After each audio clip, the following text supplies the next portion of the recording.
alam ko po lahat tayo ay galing sa trabaho. We came from work. We all have our own dealings in each and everyone's life. But as we declare that the Lord has saved us, amen, there's always joy. And especially when into this church, amen, Jesus is Lord Church, ay laging masaya.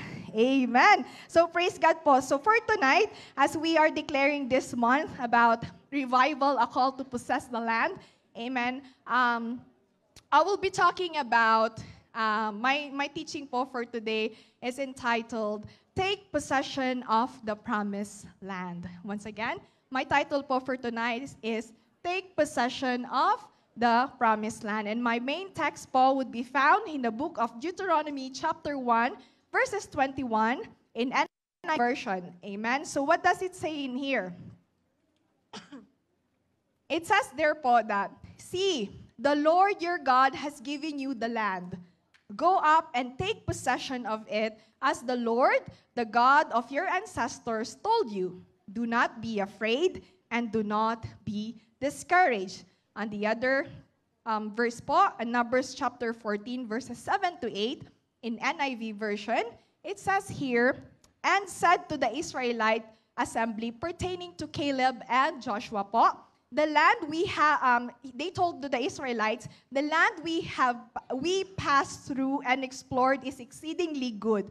If the Lord is pleased with us, He will give us into that land, a land flowing with milk and honey, and will give it to us. Amen. May the Lord add blessings po to His very words. So I just wanted to ask before beginning, did every one of us po brought our weapon? Our Bible? Amen. Praise the Lord. Because we will be using much of this po later on. And of course, every single day of our lives, we do need the word of the Lord. Amen. So, before I start po,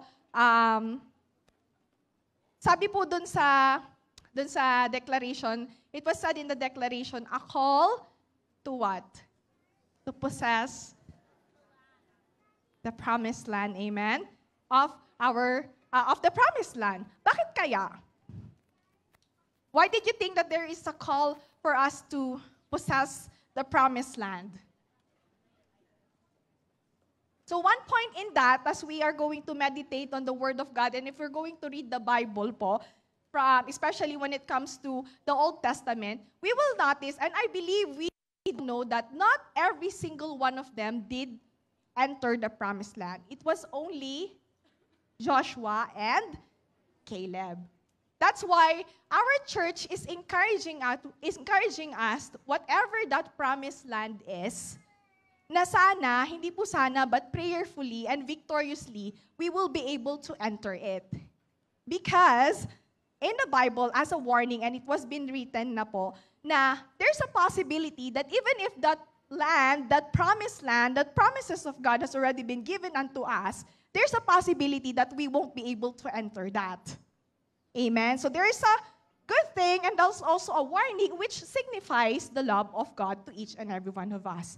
Amen? And as part of the teaching po, in initial observations po, amen, in the beginning, God already made a covenant to Abraham regarding to the promised land. So, I just wanted you to open your Bible po in the book of Genesis chapter 15. Yan, let's open po para ma-practice natin yung pag-open ng Bible. Amen? So, in the book of Genesis chapter 15, especially po in verse 13, that's the time wherein God had specifically said to Abraham about the promised land. In verse 13, it says there, go to your Bible, you can see that. Then the Lord said to him, Know for certain that your descendants will be strangers in a country not their own, and they will be enslaved and mistreated 400 years. Verse 14, But I will punish the nation they serve as slaves, and afterward they will come out with great possessions. You, however, will go to your fathers, verse 15, fathers in peace and be buried at a old age. Verse 16, sabi po dito, in the fourth generation, your descendants will come back here, for the sin of the Amorites has not yet reached its full measure.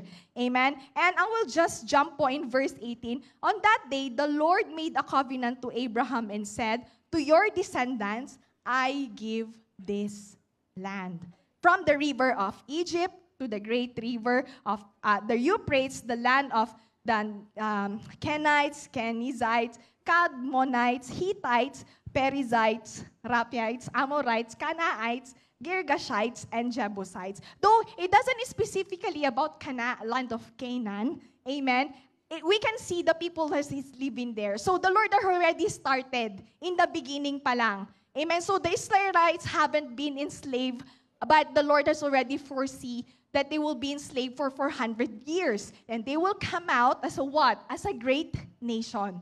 Amen. So we will observe that in the beginning, God already has a plan for the Israelites. And same into each and everyone's life.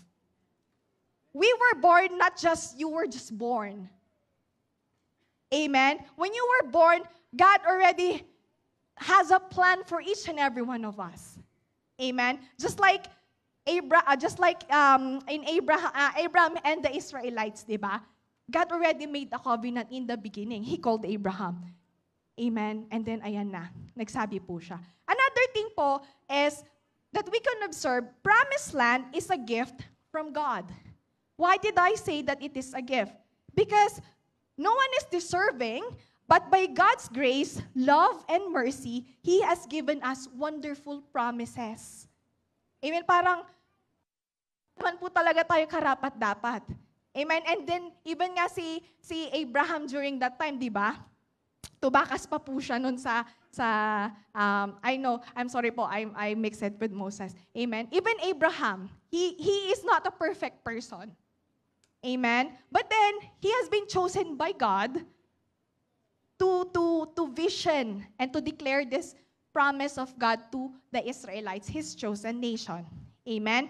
And in Genesis chapter 12, verses 1 to 3 po, we're still in the book of Genesis, sabi po dun, the Lord said to Abram, leave your country, your people, and your father's household, and go to the land I will show you. Verse 2, I will make you into a great nation, and I will bless you, and I will make your name great, and you will be a blessing. And I will bless those who bless you. Whoever curses you, I will curse, and all peoples on earth will be blessed through you.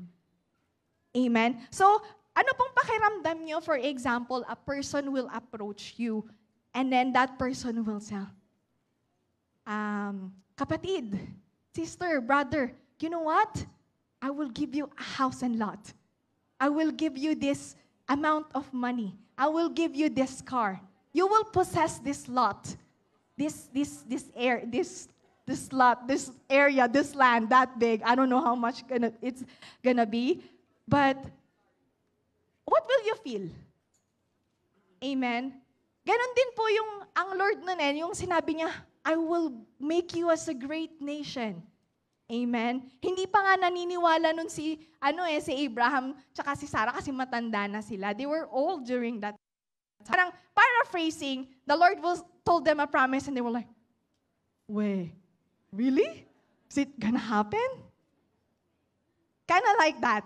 Amen? And sometimes it does happen as well in our very life. So, for example, you came here in Canada as a visitor, and out of nowhere, this land is so big, and you don't have an LMIA, you don't have a work permit. And then you went to the church, and you heard the pastor preaching, saying, oh, believe, and you will receive. And you must like, really?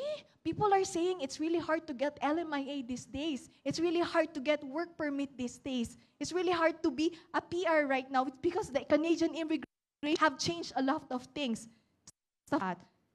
Amen? So, it's a gift.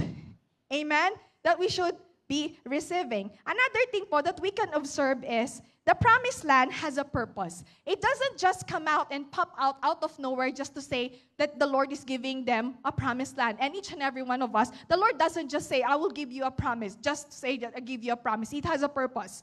Amen? So it's written po in Genesis chapter 17, verse 7. Let's open our Bible. I encourage you all. What does it say here?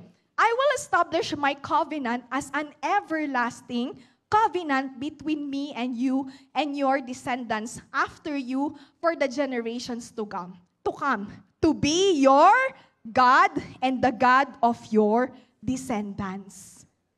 So, ang pinakaunang purpose ng Lord na mau-observe po natin doon is relational. It is for them to, I know and I believe they already know about God, but it seems to be like it's not very relational because there will be this high priest who will do all the offerings if you will read the Old Testament. And then that old priest will pray for those people, amen, for their sacrifices and stuff like that. So, that covenant has been made in order to what? For God to have a relationship with the Israelites. He went down to reach out them. Amen? And another thing po is, in Exodus chapter 3, verses 12 to 15, let's just, magkakalapit lang po yung mga librong yan. Exodus chapter 3, verses 12 to 15. Ano pong sabi doon?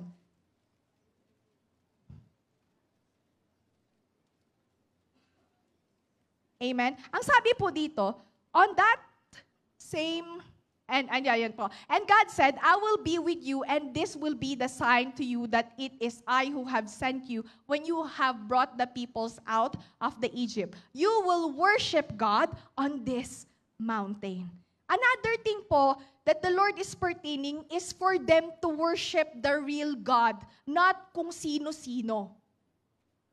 Amen? Why? It's because the Israelites, as we can see, what had happened in the past is they are prone to wander in worshiping different kinds of idols or different kinds of gods that they say. And even us, I believe in our journey in this life, amen, we have somehow fixed our eyes into someone else or to something else, to work, or different focus. Amen? So, one of the things that we can observe po, that's why God gave the promised land to the Israelites and to each and every one of us as His promise. It's because He wants a relationship with us, and also He wants us to worship Him in spirit and in truth, at hindi kung sino-sino yung inuuna natin. Amen? Hindi po kung sino-sino yung inuuna natin, hindi kung sino-sino yung sinisik natin. Diba? So, yun po.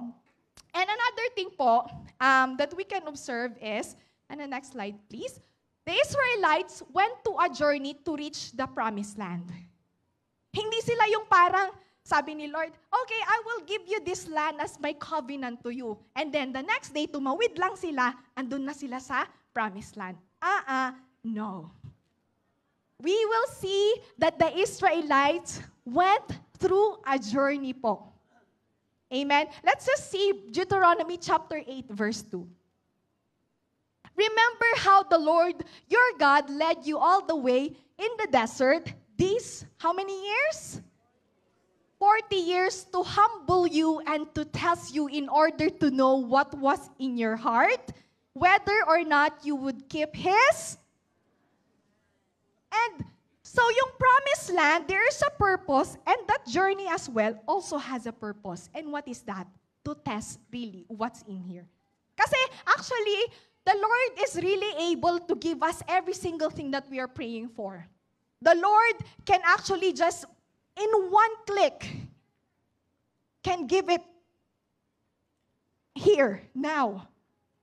But one thing that we can observe as well is God is much more what?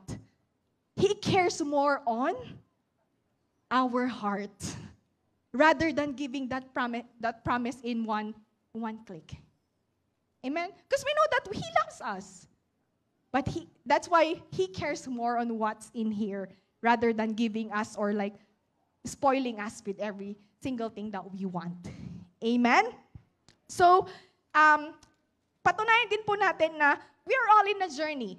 In 1 Peter chapter 1, verse 18, in the Message translation po, It cost me plenty to get you out of the dead and empty-headed life you grew up in. Can we move in po to maybe 17?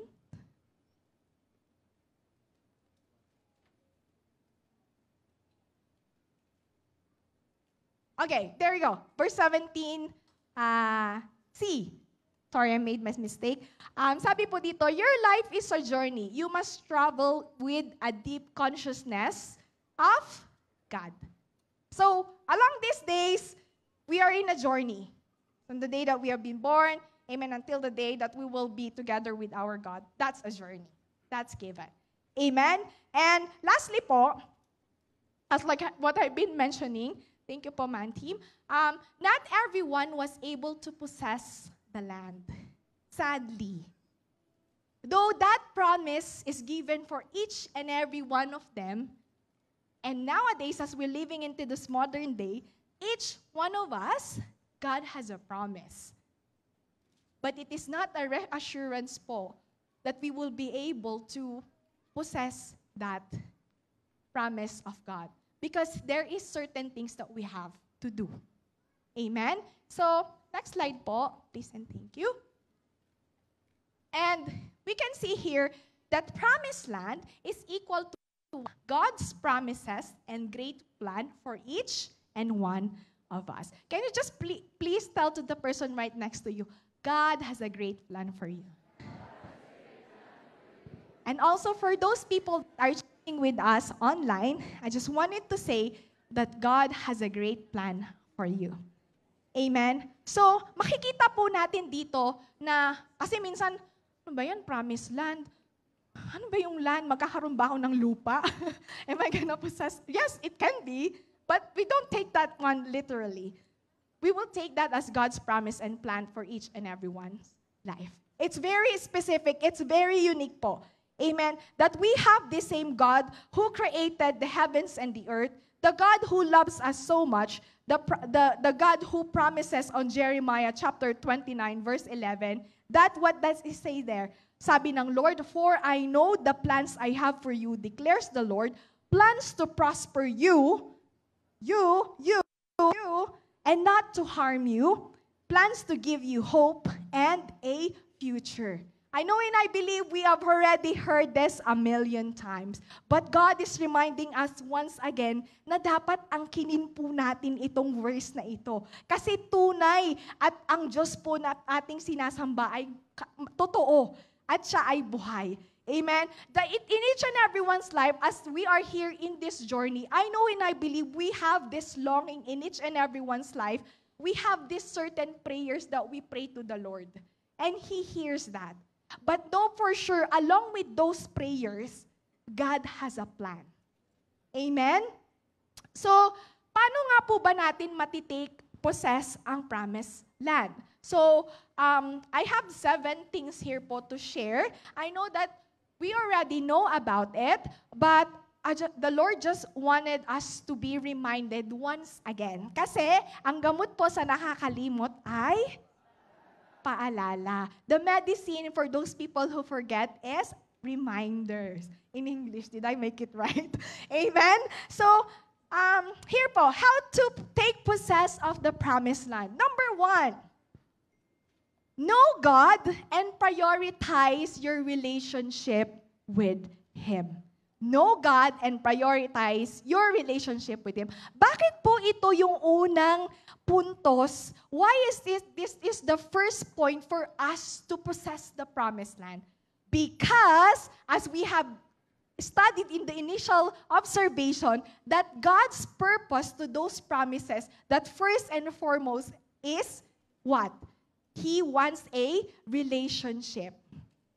So, you will establish a relationship with a person, with your family even, by knowing them. Amen? Pakita po natin in Deuteronomy chapter 1, verse 21, which is in my main verse. Sabi po dun sa 21a, see, the Lord your God has given you the land. If you will take out the Lord your God is very, what? Personal. It is a very personal thing po. So, makikita po natin na napaka-personal po ng Panginoon. In Exodus chapter 3, verses 6 to 9, what does it say there? Sabi doon, then he said, I am the God of your father, the God of Abraham, the God of Isaac, and the God of Jacob. At this, Moses hid his face because he was afraid to look at God. And then, sabi po dito, the Lord said, I have indeed seen the misery of my people, and in Egypt I have heard them crying out because of their slaves, drivers, and I am concerned about their suffering. Amen? So, makikita po natin dito, burning bush. The first thing that the Lord had mentioned is, I am who? Sabi, I am the God of your father, the God of Abraham, the God of Isaac, the God of Jacob. So, it pertains that God is what? Introducing Himself to Moses during that time. Amen? Though, we will know that Moses is an Israelite, and we know that they believe in God. Amen? But we will still see here that kasi may narinig siyang nagtatawag sa kanya. Diba? Tapos nagpakilala ang Lord sa kanya. Amen? So, God introduced Himself po. So, in our journey, in our life, God is introducing Himself along with those promises that He has given unto us. He can introduce Himself that He is the God who is able to provide. He is the God who can heal. He is the God who can do miracles. He is the God, amen, who can provide every single thing. He is that we need. Amen. He is the God who can bring our family in here. He is the God who can restore every single broken family. He is the God who can heal this world. Amen. So, makikita po natin na ang Panginoon nagpapakilala. Bakit nga ba? Kasi po, like in our initial observation, because He wants to establish relationship with His people. Amen? So in order for us to possess that promised land or promise of the Lord to each and every one of us, we must first know who is the giver. Amen? And we must prioritize our relationship with Him. Bakit? Kasi po, matututunan po natin, we will learn that during the journey of the Israelites, they created what? Idols. They form idolatry in their lives wherein they just focus on the hardship that they see along the way, and then they didn't prioritize their relationship with Him. Kasi kung pinaprioritize nila yung relasyon nila sa Panginoon, amen, sa tingin niyo po ba, magagawa sila ng idols, ayaw nga ng Lord yun. Sa tingin niyo po ba, ang tawag dito, magre-reklamo sila. They will complain with all those single things that they have experienced. No, it's because they are prioritizing the relationship with God. If you're prioritizing something, you are focused on it. Amen? So if you are focused on it, no matter what is happening around us, it doesn't matter. Amen? So, napakamahalaga po as a reminder for us tonight that in order for us, kasi minsan, sabi mo, gusto kong ma-PR sa Canada. Gusto kong magkapapel at makasama ang pamilya ko dito sa Canada. Walang masama po dun ha. Gusto ko pong gumaling. Amen? Gusto ko pong, I want to have these dreams and goals in my life. But, in our lifestyle, does it represent that we are prioritizing our relationship with Him along with those things that we want in life? Amen? Kasi wala naman pong masama. There's nothing wrong for all those prayers that we have. But sometimes even just reading the Word of God is hard for a Christian. According to research or even hearing to this church, even in your life group, if you will ask, amen? Devotion ulit. Amen?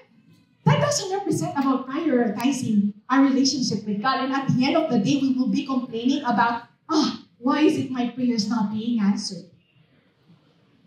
Amen? So yun po, hayaan po natin na mauna po muna ang provider, which is our God. Amen? Rather than on that promise po. Amen? Kapag naki-birthday ka ba, if you're gonna go to the birthday, before I head on to the next one, are you just gonna go there because of the food? Diba you're gonna go there because of the birthday celebrant? Ay, yung mga nakikisabi lang, siya nakikikain tumatawa. Which is true. That person invited you and you will come to that birthday. It's because you want to celebrate that special day with that person. But then, extra na lang din yung pagkain. May extra pa, may Sharon. Amen, may balot po. So the next one po is have the word of God and hold onto it. Have the word of God and hold onto it. So nabasa po natin kanina in Genesis chapter 15, verse 18. Sabi po doon na on that day, the Lord made a covenant with Abram and said, to your descendants, I give you this land. I'm just gonna stop in here. Ang hirap anuhin yung mga ites. But just into that, and said. So there is a word from the Lord that Abraham have received. So napaka-importante po pala na minsan kasi claim tayo ng claim. Mga youths, this is a warning even to adults. Relationship-wise, minsan claim ka ng claim will ni Lord to wala namang word. Amen? Sa trabaho din po. The Lord wants us to give jobs. And sometimes, claim tayo ng claim pero wala naman tayong word ni Lord. There's no confirmation. Because not all opportunities are actually from the Lord. It can also be a way of a distraction in order for a person to get away from the presence of God.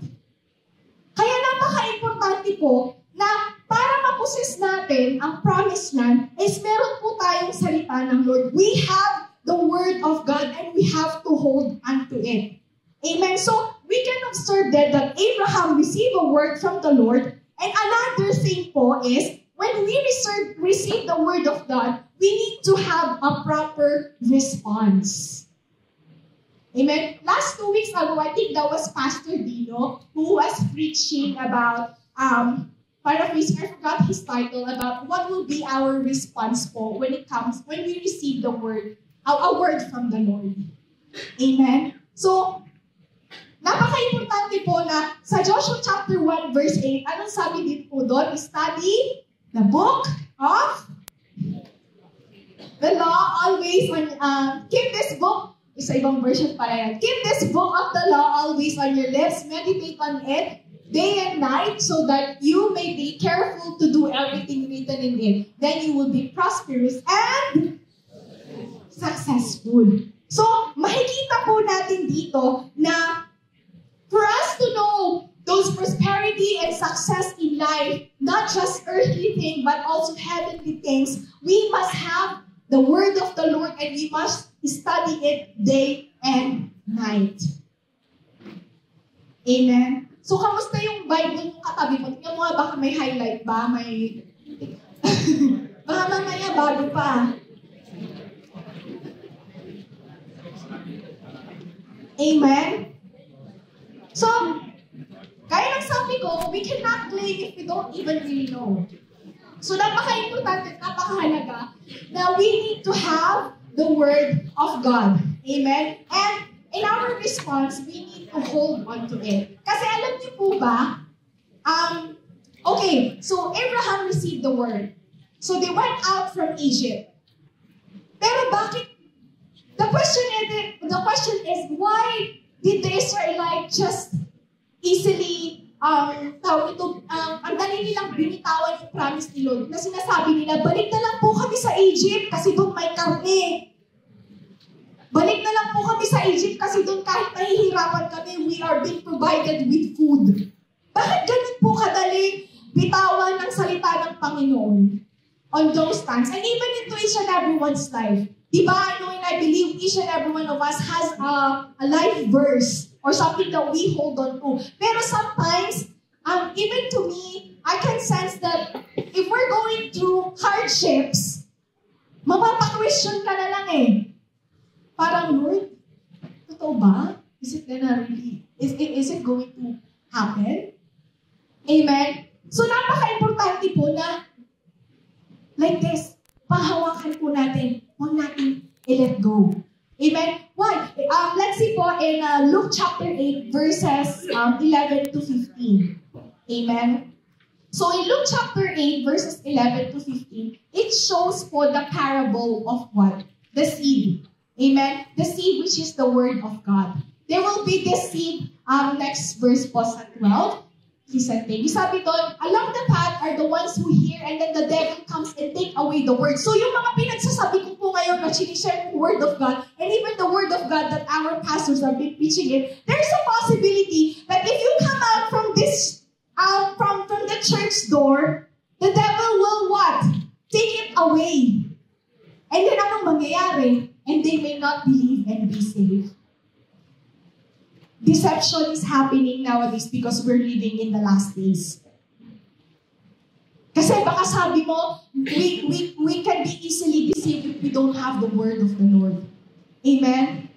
And meron din po dito, dun sa last verse na, that seed will produce crops. Amen? Why? It's because it has been receiving the good soil of this. Puso again. Amen? So, our responses to the word, like I've been mentioning, is very important po. And it is going to be our guide or a map. In Psalms 119 verse 105,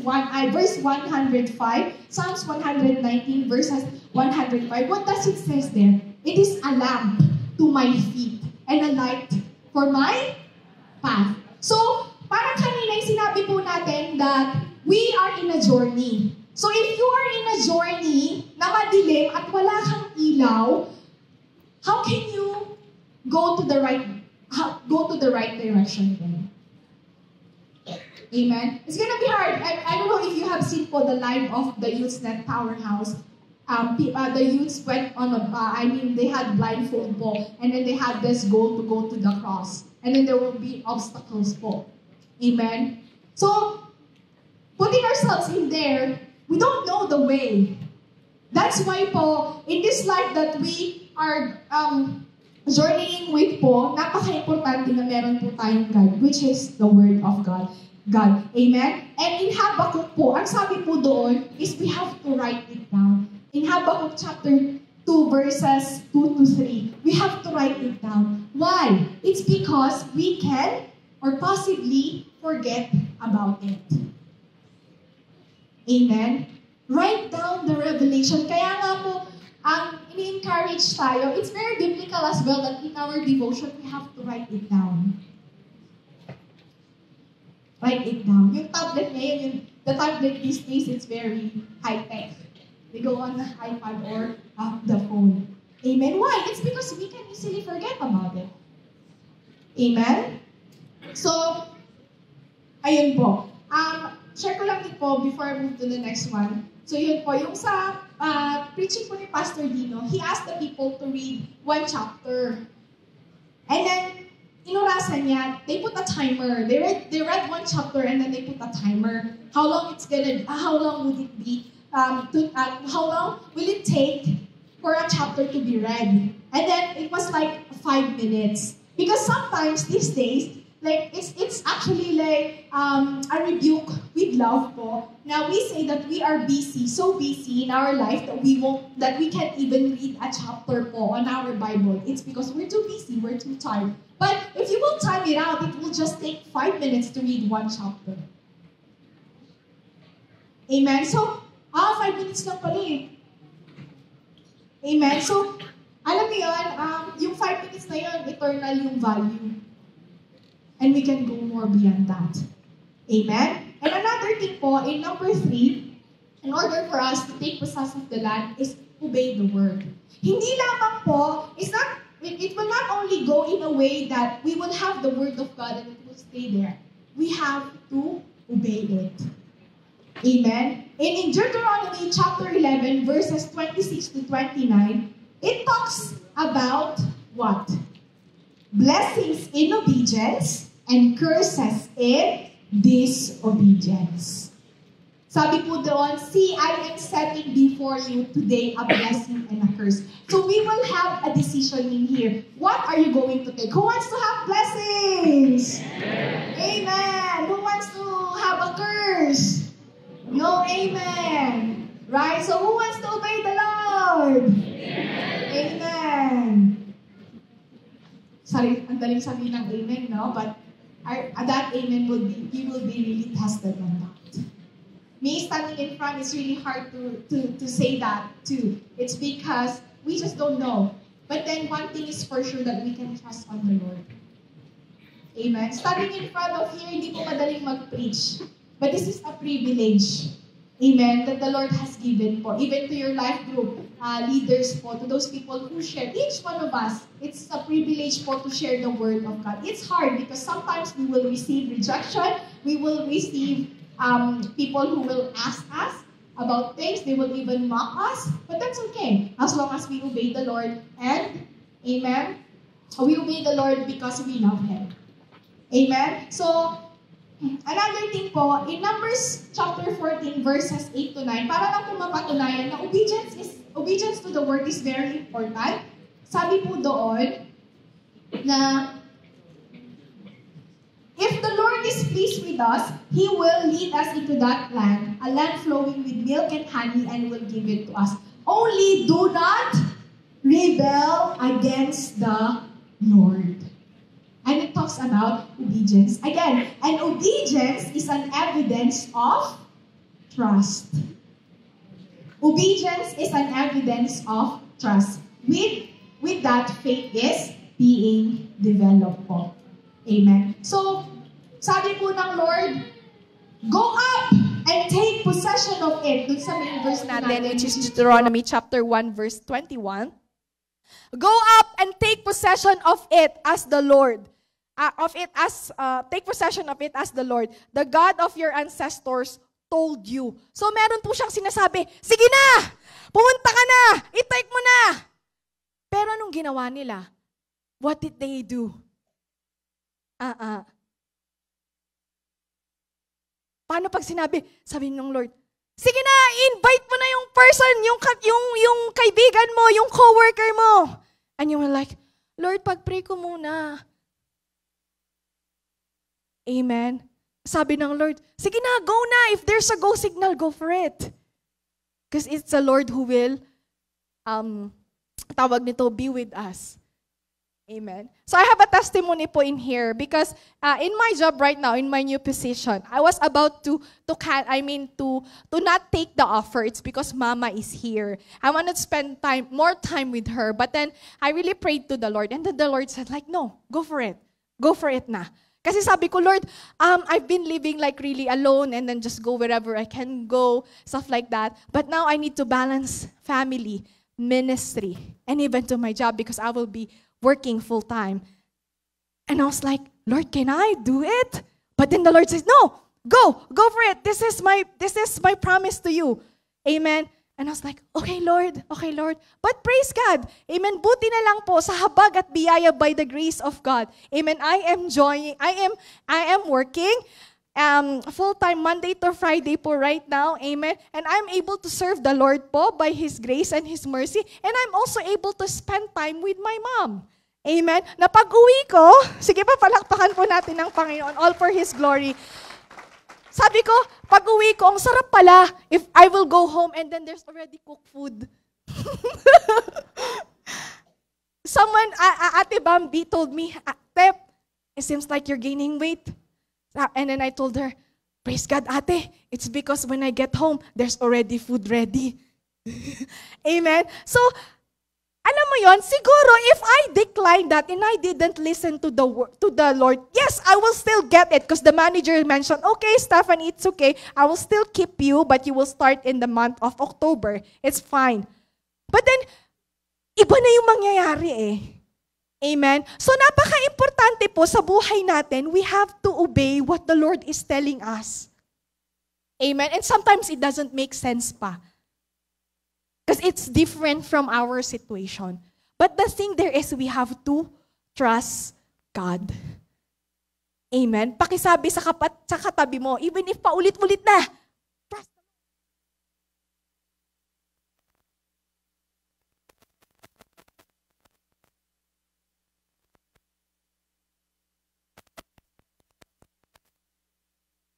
Nag-obey tayo ng salita niya. But along the way, number 4, when you fall, we have to get up.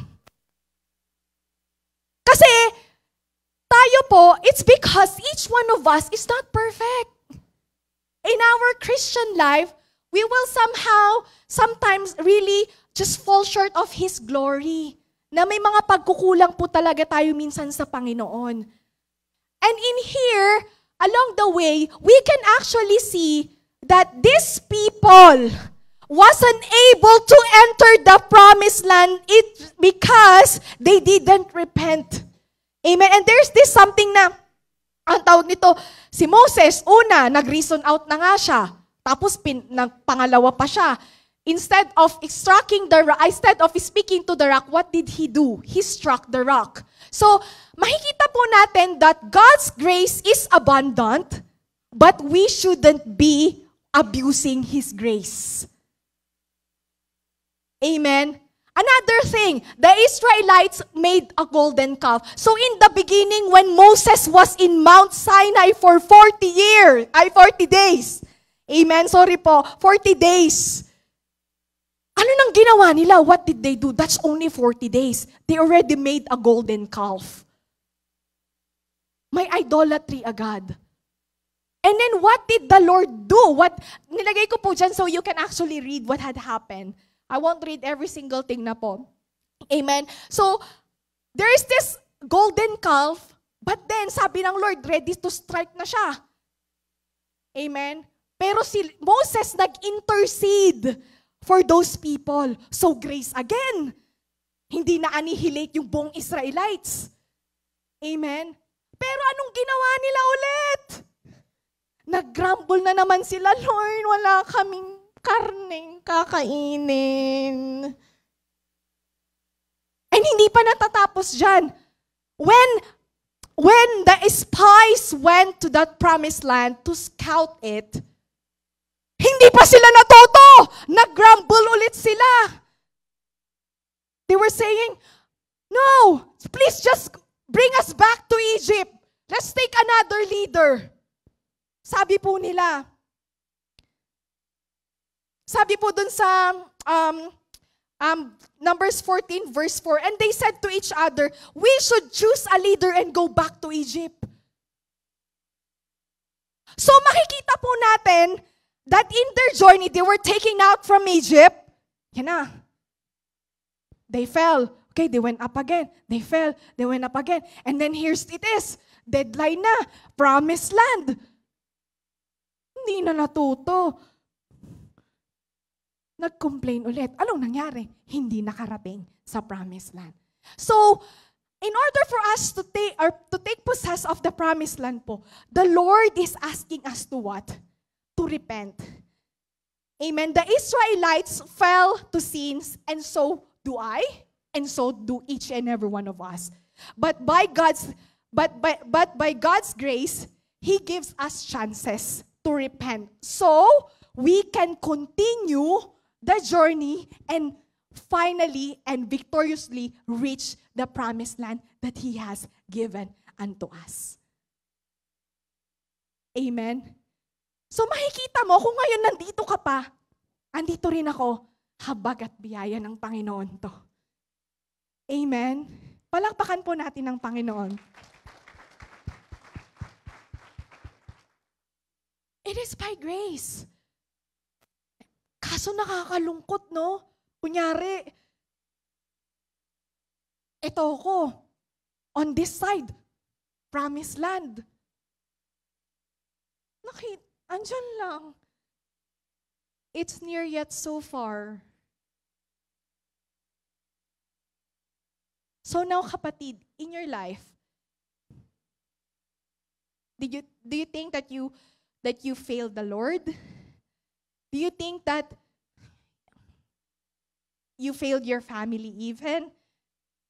Do you think that you have done this sin or things in the past? God is reminding us right now to repent. So by His grace, we can continue. But if we won't repent and still continue on the things that we are doing, the thing there is, His grace also has an end. We can't abuse it. Amen? And we won't be able to enter that promised land if we keep on sinning and sinning and sinning. Ayan po. So, in this journey, tayo ka kapatid. Get up.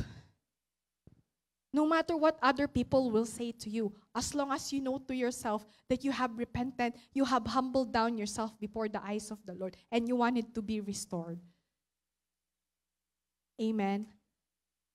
Yun po ang mahalaga sa Panginoon, ang makabalik tayong lahat sa Kanya in His very presence. But the thing is, we also have a choice. That why would we even choose sin in the first place? If sin will have consequences at the end of the day. Amen? And next one po. Ito na, medyo din to. To take possession of the promised land, we have to submit to our leaders and we have to love them. When I was studying this, sabi ko, may point pa pala. This is a very important point to us as a church. Makikita po natin dito, Miriam and Aaron talk against Moses. Amen? Yung heart. Nag-talk back sila against kay Moses. Kasi during that time, Moses was the one who was leading the Israelites to the promised land. Tingnan po natin, in the book of Numbers chapter 12, in verse 1, anong sabi doon? Miriam and Aaron began to talk against Moses because of his Cushite wife, for he had married a Cushite. Sabi nila in verse 2, has the Lord spoken only through Moses? They asked, hasn't he also spoken through us? And in verse, sabi po doon, and the Lord heard this. Narinig ng Panginoon. Kaya mag-ingat po tayo. We shouldn't be talking back or saying anything against our leaders. That's an example po. Sabi nila, si Moses lang ba? Kay Moses lang ba nakikipag-usap si Lord? Sa akin din nakikipag-usap si Lord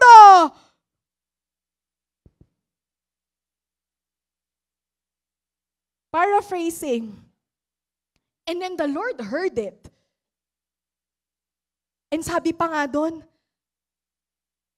in verse 6, listen to my words.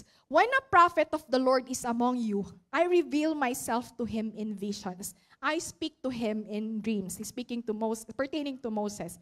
But this is not true of my servant Moses. He is faithful in all my house. With him, I speak face to face, clearly and not in riddles. He sees the form of the Lord. Why then were you not afraid to speak against my servant Moses?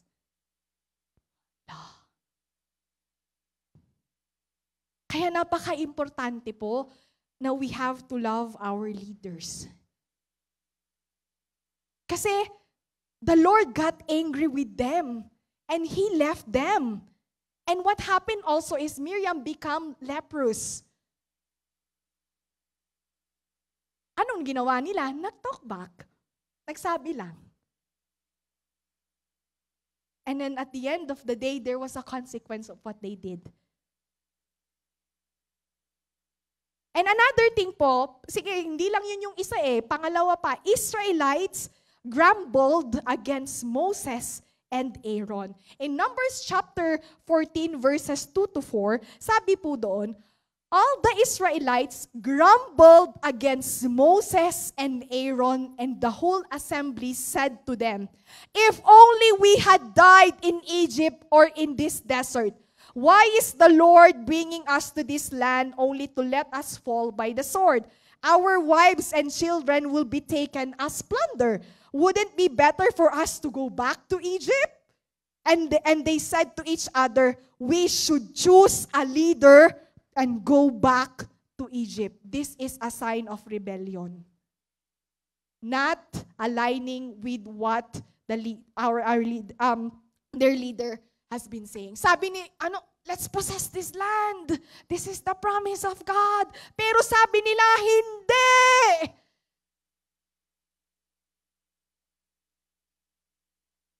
Pag may binaba po ang ating mga leaders, what is our response? Amen. I actually have a testimony in here. When I was in Montreal, kasi from Denmark po, from the Netherlands, I did my EGR there.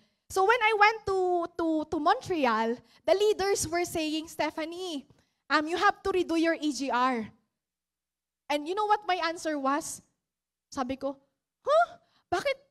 Why am I gonna do that again? I'm already done with it. I spoke against what they have told me to do. Parang I even complained about it. I was like, I need to pay another $120, I forgot, or just $100 po. I forgot how much was it. And I even was like, I already know what will happen in EGR. It's okay, it's fine, I'm fine. But God rebuked me on that. Because God sees our needs and He sends those leaders in order for us to be guided.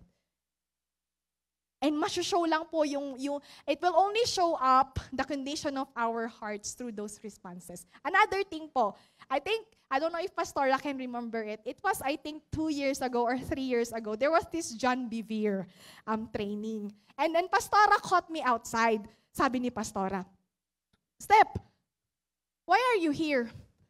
Shouldn't you be joining them in John Bevere?" No, my answer was, "Pas, I thought my answer was right. I was like, Pas, I'm already done with it.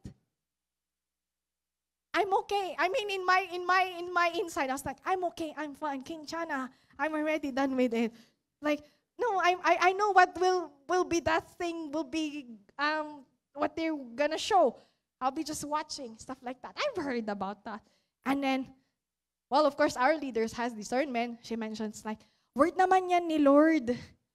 There will be new revelations even if you're gonna do it again." And then pumasok ako. But in my heart, I was like, ano ba yan? I passed. Sabi ko, ano ba yan? Uulitin ko ulit. But along the way, when I was sitting down then, I got rebuked by the Holy Spirit. Why am I testifying this? It's because things can happen in our hearts whenever our leaders will talk to us, will tell things. See, Moses and Aaron, Miriam and Moses and Joshua. So they're the leaders. So what did happen? The Israelites grumbled. So what happened? They weren't able to be in the promised land. It's because they just grumbled against their leader. Amen. So my point po here is, our leaders are gift from God. So we should always be thankful to them. We must love them. Even if nakukulitan na po tayo, that's love pa rin ng Panginoon. Why? The Lord has brought us leaders as well in our very life. It's because we are prone to wander. Imagine, 40 days lang pong wala si Moses. 40 days that he was on Mount Sinai, but the Israelites already made a golden calf. So imagine, your life group leader didn't text you for the upcoming life group, or even the Sunday service, or even Night of Power. 1 week, 2 weeks, 3 weeks. What do you think will happen in your spiritual life? Amen. We need our church, our leaders, because like what I've said, they are gift from God in order for us to what as well? To edify our faith. Kaya nga, thank you po to all our, let's be thankful to our leaders. And sabi po doon, amen. Sige, palakpan po natin. And we must love them. Hindi yung parang, ayun na naman siya. Takbo-takbo. Di ba? And always know, our leaders as well are obeying God. So, their responsibilities are also big. Kaya nga napaka-importante na mahalin po natin sila. Because they also have their family, their work, but they're here, there they are, taking care of us, loving us. Amen? And leaders are also accountable to God. That's a big responsibility po. Let's just show Hebrews chapter 13, verse 17. An NLT version po. Hebrews chapter 13, verse 17 in NLT version. Obey your spiritual leaders and do what they say. Their work is to watch over your souls, and they are accountable to God. Give them reason to do this with joy, not with sorrow. That would certainly not be for your benefit. Sabi doon, with joy and not for sorrow. Amen? Nakikita po ba natin? Can we see the importance of that? So, we must love them, take care of our leaders, we must trust them as well, pray for them, submit to them, because they are God's given treasure to each and every one of us. Amen. Can we give one clap of praise to our leaders po, to our pastors? Amen. Salamat po, Pas. Salamat po to all our leaders. Amen. Next one, number 6. 8:24 na. Almost done. Always have a thankful heart. In 1 Thessalonians chapter 5, verse 18, what does it say there? Give thanks in all circumstances, for this is God's will for you in Christ Jesus. Amen. Ako po, naranasan ko pong maging nanny. So when I was a nanny, I came here as a nanny. Tapos, syempre, maglilinis kami ng washroom.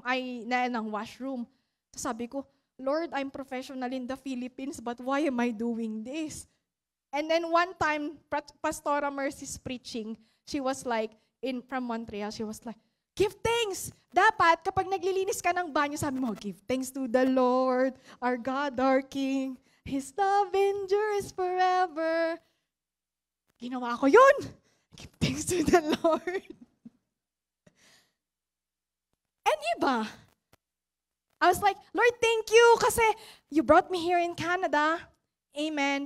And you know what? One thing that I will want to testify is, on that moment, I didn't know that I have pride because I'm saying, oh, I'm a professional in the Philippines, like this, like that. He will humble us down and test us what's in our heart actually. Kaya nga ngayon, in my position by God's glory po, ang sarap lang po sa pakiramdam na from there, the Lord has brought me into where I am at right now. Na parang sabi ko, whenever I'm charting po, whenever I'm taking care of patients, I was like, remembering the goodness of God from my humble beginning. Kaya napaka-importante po na sa buhay natin, in each and everyone's life, we always have to be thankful to the Lord whatever our circumstances right now. It's because that thing has a purpose po. Amen? That thing, and that moment is God is testing us. And you know, why did I add this po? It's because there is power in thanksgiving. And what had happened to the Israelites is because they became ungrateful. They became ungrateful of the things that the Lord has made, with the miracles that the Lord showed to them. So ikaw ba naman, mag-cross ka sa Red Sea, there will be manna from heaven. There will be as well meat, a quail. Amen. The rock, there will be water. Amen? And then there will be pillars of clouds. Pero, the thing there, the sad part is, they forgot all those miracles that the Lord had did to them. Amen? Nakalimutan nila. Hindi po sila naging grateful enough of what God has done into their very lives. That's why their ungratefulness causes them not to enter the promised land that the Lord has given unto them. So ngayon po, I wanted to ask, what are you praying for? What are these things that you want the Lord, or where you want the Lord to bring you po? Amen. Is it salvation upon your family? Is it healing? Is it a breakthrough in your life group? I don't know. Is it a job? Is it a paper? I want to encourage po, in order for us to go into that promised land, into that prayer, according to His will, we must have a thankful heart. It's because a thankful heart will edify our faith and will bring glory to our living God. Amen? So, ulitin ko po ulit, that Israelites' ungratefulness causes them to not enter the promised land. The Israelites should have remembered the miracles of God and thank Him for all of that so that they can continue and be reminded of how big their God is. Kasi sabihin mo, Ate Steph, I need prayer po. Pastor, I need prayer po. I need LMIA. Sorry po if I keep on saying LMIA, it's because we have a lot of prayer requests po when it comes to LMIA so we can pray for more for them. Amen? And the thing there is, we have to remind that the Lord has already brought you here in the land of Canada. So do you think He will just left you hanging in there? No. He has a purpose. But first, we have to always have a thankful heart before Him. And lastly, do not be afraid. Ayan na. Ito yung ending point. Kasi po, yun din po yung ending point. Sabi po dun sa verse 9 sa chapter 14, only do not rebel against the Lord and do not be afraid of the people of the land because we will swallow them up. Their protection is gone, but the Lord is with us. Do not be afraid of them. Twice. It was twice that has been mentioned, do not be afraid of them. So nandito na sila. The spies went there to scout the land. And then only Joshua and Caleb who had mentioned, no, this land is exceedingly good, so we must possess it. But the others were like, oh, we're like grasshoppers. They are big people. We weren't be able to conquer that land. Amen? So natakot po sila. Ayan na nga natakot pa sila, so hindi na sila nakapag-cross over and enter that land. Amen? Kaya napaka-importante po, in that part, in possessing God's promises in each and everyone's life, we shouldn't be afraid. I have a kwento here po. Today, okay lang ba? I needled 3 patients po. And ginig ako. Sabi ko, Lord, I cannot do this. I'm so afraid. But the Holy Spirit reminded me, Stephanie, you have prayed for that. You are already in the promised land of the Lord. Are you gonna back out and stop? It's just because you're afraid? So no, I was interceding. And then, sige, pasok. So, tapos, pero nanginginig ako, talagang kinakabahan ako. And then, siguro, hindi siguro, pero nakikita yun ng Lord. You know what my last patient had mentioned to me? He was like, very good, Stephanie. Sabi niya ganyan. He told me, and your hands are, magaan daw. Sabi niya ganyan, hindi daw niya naramdaman yung pain. Napahallelujah, praise the Lord po ako. Amen. So, the Lord saw me with that, but syempre, in-overcome po natin yun. And He confirmed na, Stephanie, it's okay, you're doing okay. Amen. Not to boast po, but again, sa habag at biyaya ng Panginoon. Kaya napaka-importante sa buhay natin, sa mga magdadrive mga magtitake ng exams dyan, sa mga mag-road test, do not be afraid. Amen? For those who will apply for their papers, do not be afraid. Amen? For those people who are facing trials and problems in your life, do not be afraid. Because at the end of the day, the promise is already given. But we shouldn't be afraid. Amen? Glory to God po. And as part of my conclusion, 32. Let us not be like the Israelites who only heard about the promised land but wasn't able to enter and possess it. May our eyes be always fixed to Jesus to complete the journey and reach the promised land that God has given unto us, both here on earth and in heaven. Ulitin ko po, may our eyes be fixed to Jesus to complete our journey to reach the promised land that God has given unto us, both here on earth and in heaven.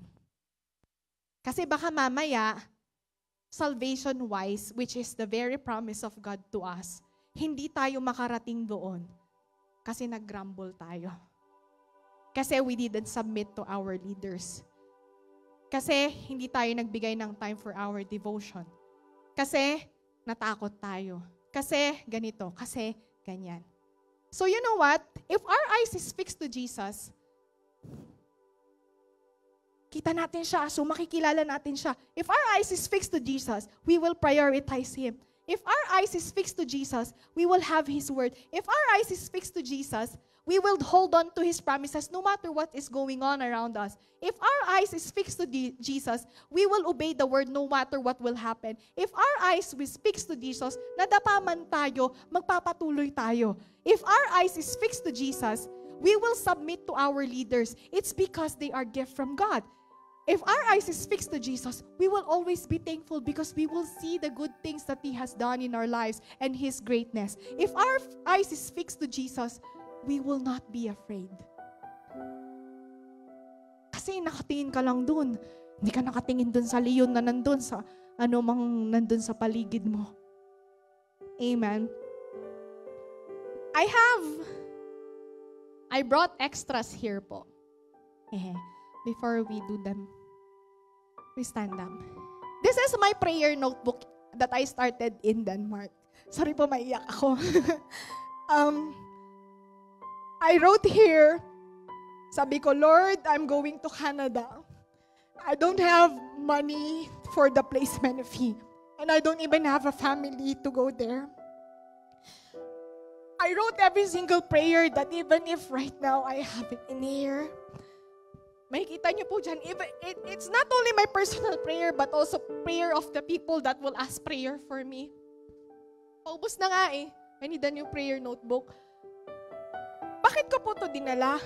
Because I just wanted to testify of God's goodness. Siguro sa win, you already see na I'll be taking my Canadian citizenship on the 29th of this month. And it wasn't really easy. My papers got expired and then the immigration was saying, no, you won't be able to make it. Pero iba yung naranasan ko, 1 year lang pwede na akong nakapag-apply na ako ng PR. In one day, in my last submission, my PR was approved. And before coming to Canada, I have this old Bible of mine. Before coming here, it was written March 18, 2017. Sabi ko, Lord, if I'm gonna go to Canada, what is your word for me? And He have given me Habakkuk chapter 3 verses 17 to 19. Though the fig tree does not bud and there is no fruit on the vines, though the olive crop fails and the field produce no food, though there are no sheep in the pen and no cattle in the stalls, yet I will triumph in the Lord. I will rejoice in the God of my salvation. Yahweh, my Lord, is my strength. He makes my feet like those of a deer and enables me to walk on mountains height. Takot po ako, honestly. People will tell me, Steph, ang tapang mo naman. You've been to different countries without any family. Pero behind that, there are a lot of cries, luhod, homesick, especially. And I believe this is not only me who can experience this, because we have brothers and sisters here that are still praying for their family. And along the way, I also fall short of His glory. I'm not a perfect ate, even if I'm preaching in here. Along the way, I have mistakes po in serving God, in my family, amen, to my leaders. I have mistakes. But one thing that I can see is the grace of God. Sabi ko, Lord, ano po bang ituturo ko? The Holy Spirit spoke to me, your testimony. That's more powerful rather than speaking it na, oh, alam mo na lahat. Testimony mo. Alam niyo po, when I was looking back, today is my 7th year here. I mean, not today, but this year is my 7th year here in Canada. The Jubilee na sinasabi nila. 7 years. And this year, I got my RN job. I will become a citizen. My mom is here. And I will be taking my oath together with my mom. I didn't even pray for that. Sabi ko nga kay Paspas, grabe yung timing ng Lord, no? Hindi ko man pinag-pray, pero God has brought my mom in here to take this significant day to glorify His name. So, kapatid,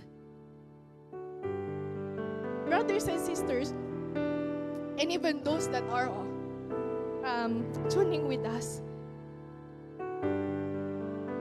what is the promised land in your life? What is this prayer that you have been longing for God to answer it? Know for sure that He is able and He is faithful enough to answer it. But we have to trust the Lord. Kasi pwede po yung, ito na, pero hindi ka makukomplete.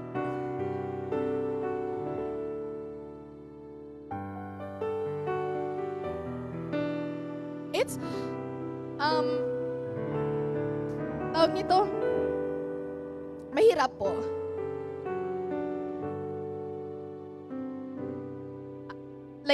Parang sabi ko nga, Lord, di ko alam kung paano ko naranasan yun. I was working 12 hours, not even paid po ng maayos. I was taking care of a lot of children. Single naman ako, pero hindi ko alam kung paano ko naalagaan yung madaming bata. Amen. Pero one thing po na nagpapasalamat ako sa Lord that also we should be thankful for is all those journey that we are going through as well. Amen. I wanted to encourage, sabi ko, ayaw naman nating maging hambog. Ayaw naman nating maging, ang gusto ko lang po talagang i-exalt ngayon is si Jesus kasi never niya po akong pinabayaan. And this is very sure enough po sa mga buhay natin. Hindi po tayo pababayaan ng Lord. Amen. Sige po, palakpakan po natin ang Lord. Kaso nga lang, we should learn from the Israelites.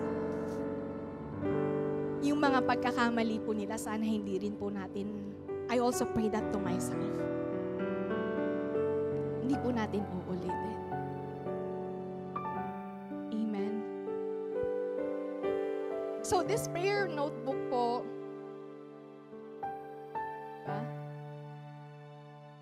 daming nakasulat, this is the goodness of God in my life. Not all. Amen. So, kilalanin pa po natin ang Panginoon sa buhay natin.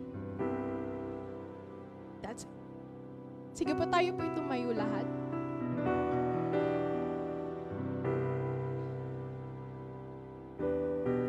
Meron po yung kantang complete. Gusto,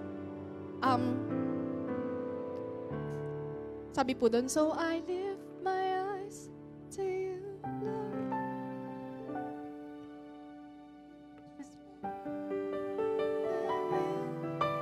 Break through, Lord, touch me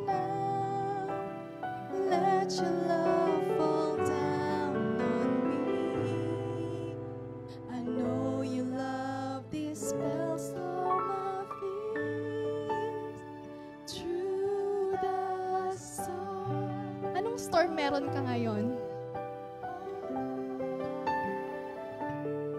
In by faith. Or maybe, you are the person or you already got everything in your life. Nawala na yung apoy, nawala na yung eagerness to know God more.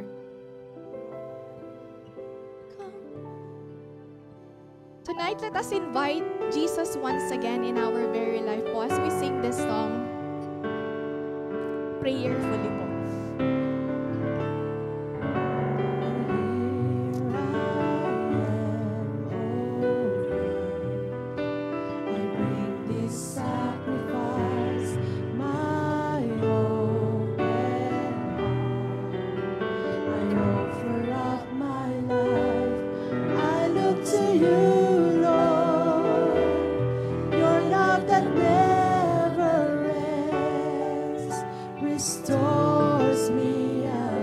Minsan pa po, let's sing this.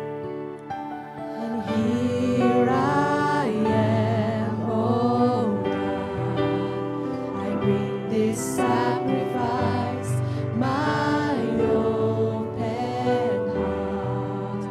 I offer up my life, I look to you, Lord, your love that never ends, restores me again. So let us all lift our hands. So I lift my eyes to you, Lord. In your strength will I break through, Lord. Touch me now. Let your love fall down on me. I know you love these spells on my feet. Through the storms I will hold on, Lord, and by faith I will walk on, Lord, and I'll see beyond my Calvary one day, and I will be complete with you. So I lift my eyes to you, Lord. In your strength will I break through, Lord. Touch me now, and let your love fall down on me. I know you love these spells on my feet. Let us declare this. Through the storm I will hold on, Lord, and by faith I will walk on, Lord, then I'll see beyond my Calvary one day, and I will be complete with you. Sabi po dun sa kanta, so I lift my eyes to you, Lord. In your strength will I break through, Lord. Touch me now and let your love fall down on me. I know your love dispels all my fears. Kapatid, I just can sense po in this congregation, there is someone who is afraid with his or her situation. But the Lord is reminding us tonight, do not be afraid. Fix our eyes to Jesus and let His strength by His grace sustain us in order for us to break through into that type of storms or trials or problems, any forms or tribulations, or maybe even emotional problem, mental problem, doubts, fears. Let the sustaining love, grace, and mercy of the Lord flow upon your life, knowing that He loves us so much. Mahal na mahal po tayo ng Panginoon at hindi po niya tayo pababayaan. He says in His words in Psalms 46 verse 10, "Stop your fighting and know that I am God, exalted among the nations, exalted on the earth." And right now, the Holy Spirit is just urging me, for us individually, siguro meron na po tayong mga answered prayer, pero hindi pa po tapos ang Diyos. Marami pa po siyang gagawin. And right now, God wants us to declare those promises upon our lives with declaration po, hindi yung parang pabebe ka lang na magsasabi or just with the flow. God wants us to stake a faith of declaration to conquer and to possess that promise that He has given into our lives. Would it be healing? Would it be childbearing? Would it be papers? Would it be family restoration?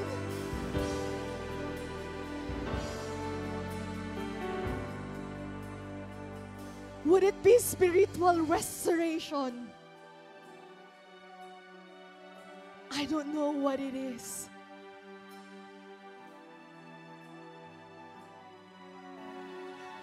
But right now, in a count of 3, by your faith, don't mind the person right next to you po, in a count of 3, God wants to hear your faith of declaration to possess and to conquer that land, that promise that He has given unto you. In 3, 2, 1, declare it! All my life you have been faithful. All my life you have been so, so good. In every breath that I am able, I will sing of the goodness of God. My life, all my life you have been faithful.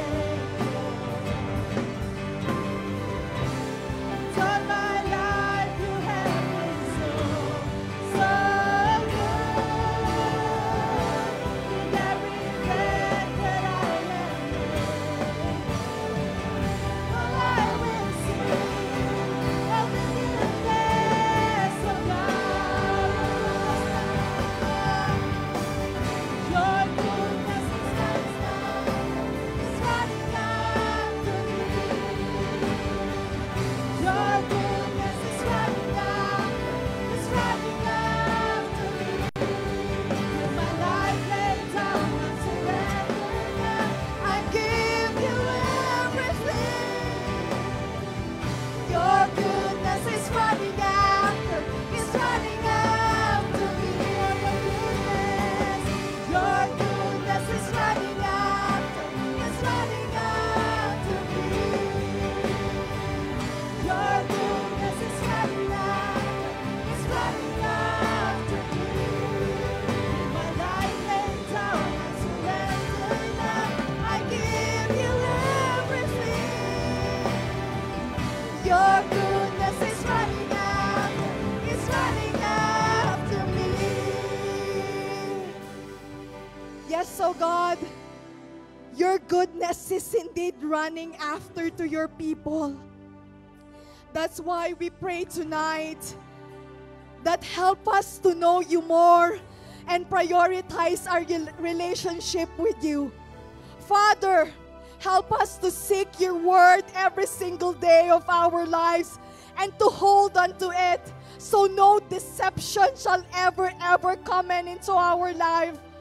Father, help us to obey your word. Father, along the way when we fall, help us to get up. Help us to submit to our leaders and to love them and to take care of them. Help us, precious Holy Spirit, to have the heart that is thankful all the time.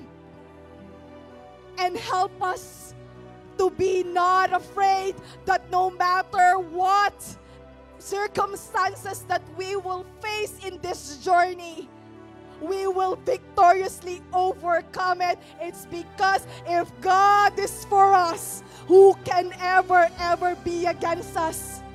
Father in heaven, we declare by faith the salvation of our family. We declare by faith healing upon healing for those that are in the hospital, those that are sick, those that have had cancer. We are declaring that by your stripes, they are all healed. Abutin niyo po sila, Panginoon, that it will bring glory to your name.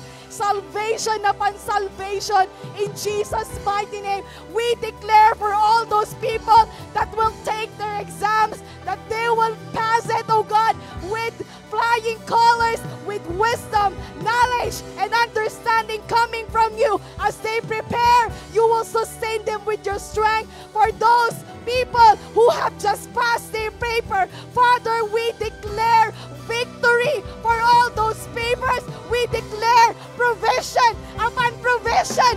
We declare opportunities. We declare favor. We declare job promotions in Jesus' mighty name. We declare that this church will multiply, that this church will conquer the area of Calgary, of Alberta, that there will be more people who will come to know you as their Lord and personal Savior.